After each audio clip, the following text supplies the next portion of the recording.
আসসালামু আলাইকুম সবাইকে টেকনিক ইজ এডুকেশনের পক্ষ থেকে জানাচ্ছি স্বাগতম। আমি ফারিয়া।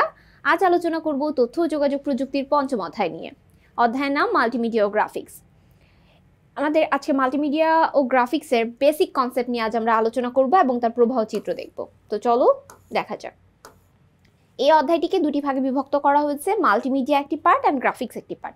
মাল্টিমিডিয়ার মধ্যে পার্ট হচ্ছে presentation software. So presentation software তোমাদের সিলেবাসে আছে আর মাল্টিমিডিয়ার অপশনটাও তোমাদের আছে, বাট গ্রাফিক্সের যে পার্টটা সেটা শর্ট সিলেবাসের বহির্ভুক্ত। সো দ্যাট তোমাদের এটা নাই, তার জন্য আমরা আজকে মাল্টিমিডিয়া আর হলো প্রেজেন্টেশন সফটওয়্যার নিয়ে আলোচনা করব তোমাদের জন্য। মাল্টিমিডিয়া কি? মাল্টিমিডিয়া হচ্ছে এক ধরনের মাধ্যম যার সাহায্যে আমরা বিভিন্ন ধরনের ব্যবহার করে থাকি মাল্টিমিডিয়াগুলো বিভিন্ন প্রয়োজনে। সো মাল্টিমিডিয়ার যে মাধ্যমগুলো সেগুলো নিয়ে প্রথমে আলোচনা করব। মাল্টিমিডিয়ার মাধ্যম অনেকগুলো রয়েছে। কি কি মাধ্যম রয়েছে? প্রথমত টেক্সট বা বর্ণ একটি মাধ্যম, যেটার সাহায্যে আমরা লেখালেখি করে নিজের মনের ভাব প্রকাশ করে থাকি, এটা একটা মাধ্যম।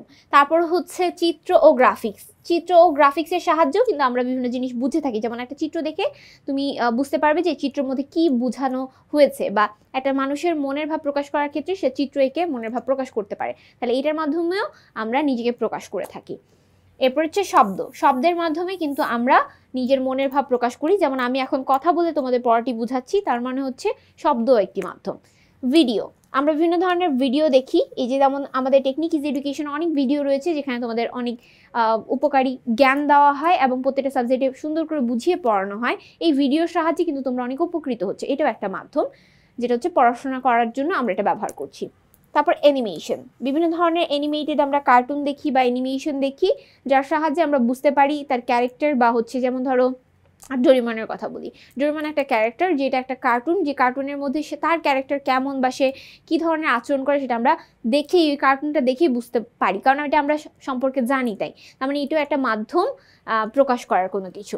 তারপরে ইন্টারঅ্যাক্টিভ কম্পিউটিং। ইন্টারঅ্যাক্টিভ কম্পিউটিং দ্বারা বোঝানো হয়েছে অনেকগুলো কম্পিউটার একত্রে যখন যোগাযোগ করতে পারে এবং প্রোগ্রামিং করার ক্ষমতা থাকে এবং তার সাথে সাথে ব্যবহারকারী যোগাযোগ করতে পারে, তাকেই ইন্টারঅ্যাক্টিভ কম্পিউটিং বলা হয়। এই সকল মাধ্যমগুলো একত্রিত করলেই তখন সেটাকে মাল্টিমিডিয়া বলা হয়।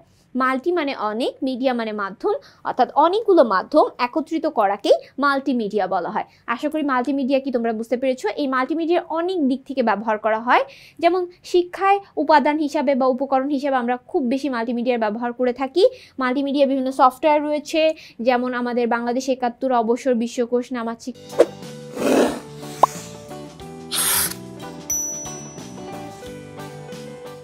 কাবিজ শিশু শিক্ষা, এরকম অনেক ধরনের সফটওয়্যার রয়েছে যে সফটওয়্যারের সাহায্যে আমরা শিক্ষা নেওয়ার জন্য এই সফটওয়্যারগুলো ব্যবহার করে থাকি। ডিজিটাল বিভিন্ন প্রকাশনা রয়েছে, যেই প্রকাশনার মাধ্যমে আমরা পড়াশোনা করে থাকি, এবং বিভিন্ন আমাদের যেমন ইবুক এসেছে, সেটা কিন্তু ডিজিটাল প্রকাশনা, অর্থাৎ তোমরা কিউআর কোড স্ক্যান করি কিন্তু খুব সহজেই আমাদের এই বইটি পেয়ে যাচ্ছ, তার মানে এটাও শিক্ষাক্ষেত্রে মাল্টিমিডিয়ার ব্যবহার করা হচ্ছে, তার মানে এটাও একটা উদাহরণ হতে পারে। তারপর বিনোদন। আমরা বিভিন্ন ক্ষেত্রে বিনোদনে মাল্টিমিডিয়ার ব্যবহার করে থাকি, যেমন ভিডিও গেম খেলি, তারপর বিভিন্ন সিনেমা দেখি, এগুলো সবগুলোই মাল্টিমিডিয়ার অন্তর্ভুক্ত। কারণ আমরা জানি মাল্টিমিডিয়া অনেকগুলো মাধ্যম একত্রিত করলে মাল্টিমিডিয়া হয়, যেমন শব্দ, চিত্র, বর্ণ। তার মানে আমরা যখন একটা সিনেমা দেখি, সিনেমার মধ্যে অনেক সময় সাবটাইটেল লেখা থাকে, তাই না?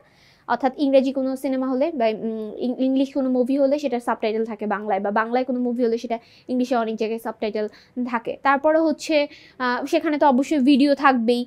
আবার গ্রাফিক্স বা অ্যানিমেশনের যে বিষয়টা সেটাও রয়েছে, অ্যানিমেটেড বিভিন্ন মুভি রয়েছে, এবং শব্দ তো অবশ্যই মাস্ট বি থাকবে। তার মানে অনেকগুলো মাধ্যম অলরেডি একত্রিত হয়ে গেছে, তার মানে বিনোদনের ক্ষেত্রে মাল্টিমিডিয়ার ব্যবহার হয়, এটা বোঝাই যাচ্ছে। এরপর বিজ্ঞাপন। বিজ্ঞাপনে প্রচুর পরিমাণে মাল্টিমিডিয়ার ব্যবহার হয় এবং বিজ্ঞাপনে প্রচুর পরিমাণে অ্যানিমেশন বা অ্যানিমেটেড বিজ্ঞাপন তৈরি করা হয় মানুষকে আকর্ষণ করার জন্য। তারপর গেমসের কথা ইতিমধ্যেই বলেছি, আর অ্যানিমেশনের কথা তো আমরা জানি। অ্যানিমেশন বিভিন্ন ধরনের হতে পারে, 2D 3D এরকম হয়ে থাকে, বাট 3Dটাই আমরা বেশি ব্যবহার করে থাকি। তারপরে এই ছিল আমাদের মাল্টিমিডিয়ার অপশনগুলো। আর গ্রাফিক্সের বিষয় তো বললামই, গ্রাফিক্সের বিষয়টা তোমাদের সিলেবাসে নাই। তো আমরা এবার আলোচনা করব প্রেজেন্টেশন সফটওয়্যার নিয়ে। প্রেজেন্টেশন সফটওয়্যার খুবই গুরুত্বপূর্ণ একটা সফটওয়্যার, যে সফটওয়্যারের সাহায্যে বেসিক্যালি আমাদের প্রেজেন্টেশন তৈরি করা হয় বা স্লাইড তৈরি করা হয়। পাওয়ার পয়েন্ট খোলা বা স্লাইড তৈরি করার জন্য হচ্ছে আমরা এই সফটওয়্যারটি ব্যবহার করে থাকি। সাধারণত কোনো কিছু কারোর সামনে উপস্থাপনা করার জন্য এই সফটওয়্যারটি ব্যবহার করা হয়। অর্থাৎ তুমি কারোর সামনে কোনো কিছু উপস্থাপনা করতে চাচ্ছ, হতে পারে কোনো একটা প্রজেক্ট বা কোনো একটা বিষয় নিয়ে তুমি সবার সামনে উপস্থাপনা করতে চাচ্ছ, সেটা যদি তুমি পাওয়ার পয়েন্ট সফটওয়্যার দিয়ে ব্যবহার করে উপস্থাপনা করো তাহলে এটা আরও বেশি মানুষ বুঝতে পারবে, আরও বেশি আনন্দদায়ক হবে। যেমন ধরো আমি যদি বলি এখন যে একটা পাখি নিয়ে কথা বলতেছি, যে বাংলাদেশের জাতীয় পাখি দোয়েল, এই সেই, হ্যাঁ, এখন তোমার কাছে বোরিং মনে হবে। বাট যদি আমি একটা প্রেজেন্টেশনের মাধ্যমে, একটা প্রজেক্টরের মাধ্যমে পাখিটার ছবি দেখাই, পাখিটার বিস্তান্ত মানে হচ্ছে লিখি যে এখানে পাখিটা আসলো, তারপর পাখিটা উঠতেছে দেখাচ্ছি, পাখিটার বসবাস জীবনযাপনের কিছু চিত্র তুলে ধরলাম, তারপর পাখিটার বৈজ্ঞানিক নাম ধরো এখানে লিখলাম, ঠিক আছে, এইভাবে কিন্তু যদি তোমাকে বলি তাহলে তোমার কাছে আরও বেশি আকর্ষণীয় মনে হবে, ওয়াও কি সুন্দর প্রেজেন্টেশন। বাট আমি ধরো এসে বললাম যে হ্যাঁ আমাদের জাতীয় পাখি দোয়েল হ্যান ত্যান, এরকম বললে কিন্তু তোমার কাছে মনে হবে যে ইটস বোরিং। বাট যখন কোনো প্রেজেন্টেশনে খুব আনন্দ নিয়ে বা কোনো রিপ্রেজেন্ট করা হয় প্রেজেন্টেশন সফটওয়্যারের সাহায্যে, তখন দেখবো ওই বিষয়টা তোমার কাছে আরও বেশি আনন্দময় লাগবে। তো এর জন্য আর কি বেশিরভাগ প্রেজেন্টেশন সফটওয়্যারগুলো বেশি রিয়েলেট বা রিয়েলিস্টিক বানানোর জন্য এই সফটওয়্যারগুলো ব্যবহার করা হয়ে থাকে। আচ্ছা, প্রেজেন্টেশন কিভাবে সংরক্ষণ বা সেভ করা হয় এই সফটওয়্যারের সাহায্যে আমরা শিখব। এছাড়া আমরা শিখতে পাবো নতুন স্লাইড কিভাবে যুক্ত করা হয়, প্রেজেন্টেশনের স্লাইড কিভাবে উপস্থাপনা বা প্রদর্শন করা হয়, স্লাইডে কিভাবে ব্যাকগ্রাউন্ড পরিবর্তন করা যায় বা যুক্ত করা যায়, এছাড়া স্লাইডে কিভাবে নতুন নতুন হচ্ছে ছবি যুক্ত করা যায় তা শিখতে পারবো। স্লাইডের মধ্যে আমরা আরও নানান জিনিস শিখতে পারবো, যেমন স্লাইডে ট্রানজেকশন প্রয়োগ করা, স্লাইডে হচ্ছে লেখা স্বতন্ত্রভাবে ট্রানজেকশন প্রয়োগ করা, ট্রানজেকশন শব্দ প্রয়োগ করা, ও ভিডিওতে ভিডিও যুক্ত করা। অর্থাৎ স্লাইডের ভিতরে আমরা চাইলে ভিডিও অ্যাড করতে পারি। যেমন আমি বললাম যে পাখি নিয়ে আলোচনা করলাম, সেই ক্ষেত্রে পাখির একটা ভিডিও আমি দিয়ে দিলাম যে এটা বাংলাদেশের কোন এরিয়া বা কোন অঞ্চলে বেশি দেখা যায়, এরকম একটা সুন্দর একটা ভিডিও আমি তোমাদের সামনে রিপ্রেজেন্ট করলাম। তার মানে বোঝা যাচ্ছে যে প্রেজেন্টেশন সফটওয়্যারের সাহায্যে আমরা অনেক কিছু অ্যাড করতে পারি, এবং অনেক হচ্ছে যে নতুন নতুন স্লাইড অ্যাড করা যাচ্ছে। তারপর হচ্ছে ব্যাকগ্রাউন্ড, বিভিন্ন ধরনের ব্যাকগ্রাউন্ড দেওয়া হচ্ছে, যার ফলে আরও আকর্ষণীয়ভাবে একটা তথ্যকে হাইলাইট করা যাচ্ছে।